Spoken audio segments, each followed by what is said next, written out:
The whispers. This is a story I do not often tell.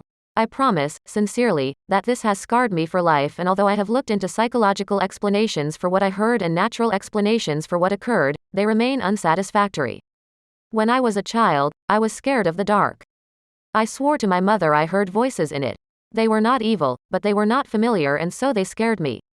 It was not uncommon in the middle of the night for me to wake up and hear whispers, as I would call them when asking my mom.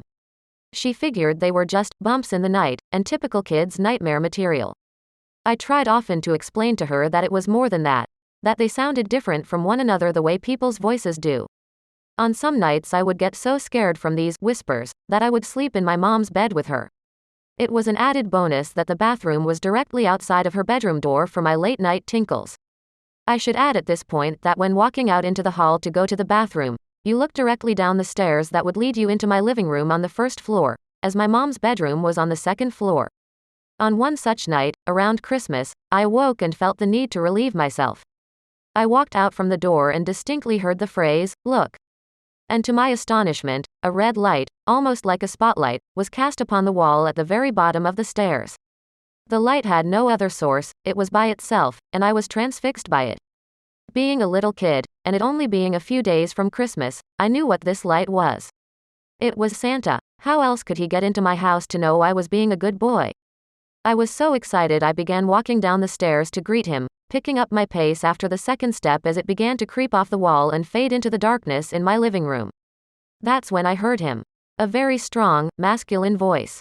Different from the first. Not at all like my father's, not to say he isn't masculine, it was just distinctly different. It said, "Stop, right now. Go back up those stairs." I listened, turned around, and what happened next I am not sure I would believe if someone had told me this same story.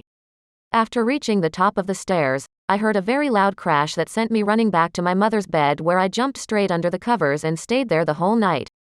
When we awoke the next morning, the poinsettia lights, little Christmas flower lights that glowed red, my mother had put on the railing down the stairs were pulled straight down to the bottom of the stairs, some broken from what seemed like a forceful tear, laying in a single pile. The dry sink in my living room had fallen from the wall. My mother could not explain it. My father was worried we had been the victims of a home invasion. My sister was crying. There was nothing missing, nobody had broken in, there did not seem to be any reason this had happened. And then I saw it, and I kept quiet about it because I was so afraid that I could not force words out of my mouth.